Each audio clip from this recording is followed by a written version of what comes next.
اللہ تعالیٰ نے ابتدائے کائنات سے ہی مہینوں کی تعداد 12 مقرر کی ہے۔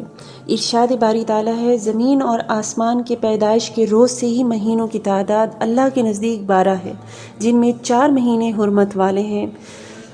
ترجمہ سورۃ التوبہ آیت نمبر 36۔ محترم ناظرین، آج ہمارا موضوع ڈسکشن ماہ رجب کی فضیلت ہے، جس میں ہم ماہ رجب کی معنی، اہمیت، فضائل اور رجب کے کنڈوں کی حقیقت پر اتھینٹک ریفرنسز کے حوالے سے سوچنے اور سمجھنے کی کوشش کریں گے۔ محترم ناظرین، حرمت والے مہینے رجب، ذی-القعدہ، ذی الحج اور محرم ہیں۔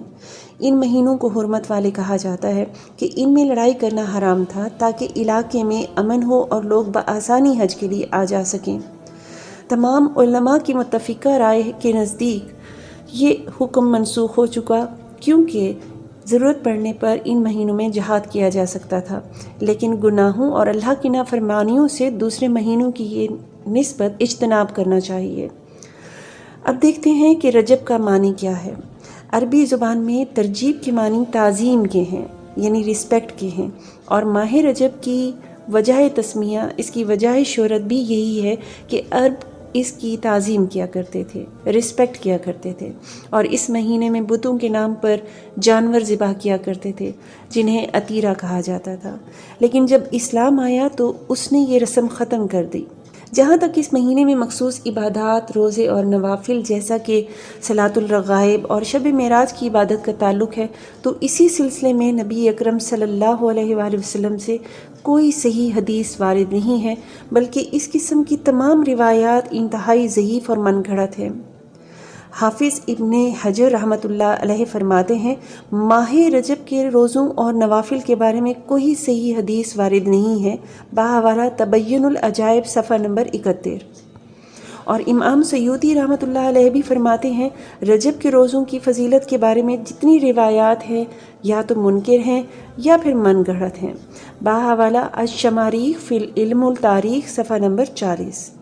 اور اسی طرح امام ابن جوری رحمۃ اللہ علیہ، شیخ الاسلام ابن تیمیہ رحمۃ اللہ علیہ، امام ابن قیم رحمۃ اللہ علیہ اور دیگر متأخرین کی رائے یہ ہے کہ خصوصی طور پر ماہ رجب کے قیام و صیام کے فضائل میں کوئی حدیث ثابت نہیں ہے، لہٰذا اہل اسلام کے لیے نبی اکرم صلی اللہ علیہ وآلہ وسلم کی اتباع اور پیروی ضروری ہے۔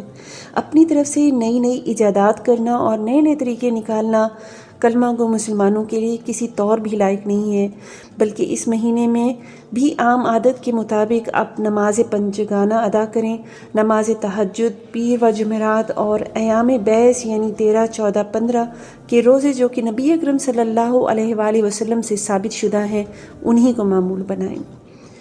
اب ہم دیکھتے ہیں کہ 22 رجب کے کنڈے اور ان کی حقیقت کیا ہے۔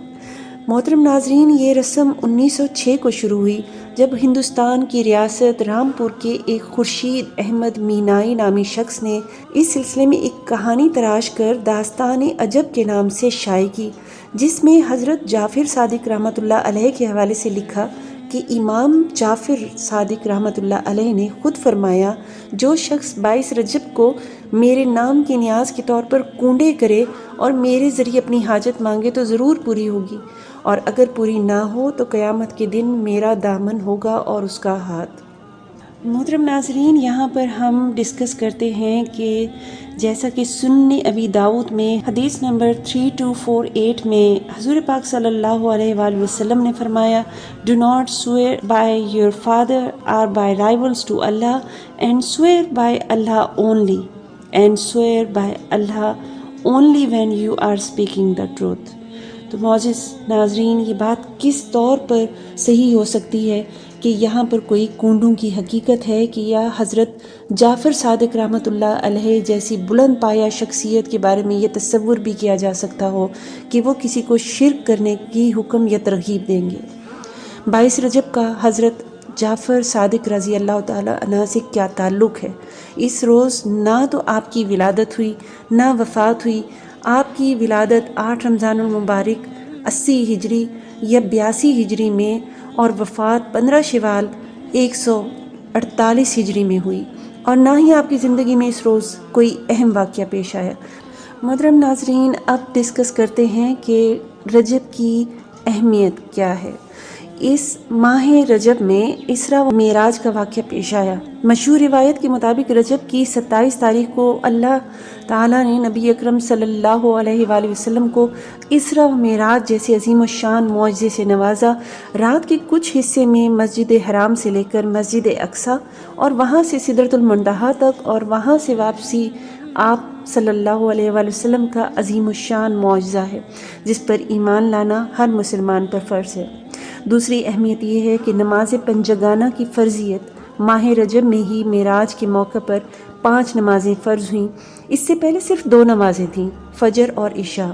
ابتدائی طور پر اللہ تعالیٰ نے 5 نمازیں فرض کیں اور پھر حضرت موسیٰ علیہ السلام کے مشورے پر نبی پاک صلی اللہ علیہ وآلہ وسلم نے اللہ تعالیٰ سے تخفیف طلب کی، یعنی ان کو کم کروانے کی رسپیکٹ کی، تو بالآخر 5 نمازیں فرض ہوئیں۔ اب امت ادا تو 5 نمازیں کرتی ہیں لیکن اس کا ثواب 50 کا ہی ملتا ہے، لہٰذا ہمیں اللہ تعالیٰ کی رحمت سے بھرپور فائدہ اٹھانا چاہیے۔ اور یاد رکھیے نماز ہی ایمان و کفر میں حد فاضل ہے، یعنی کہ یہ آپ کو ایک ڈسٹنکشن پیدا کرتی ہے۔ قیامت کے دن سب سے پہلا حساب نماز کا ہی ہوگا۔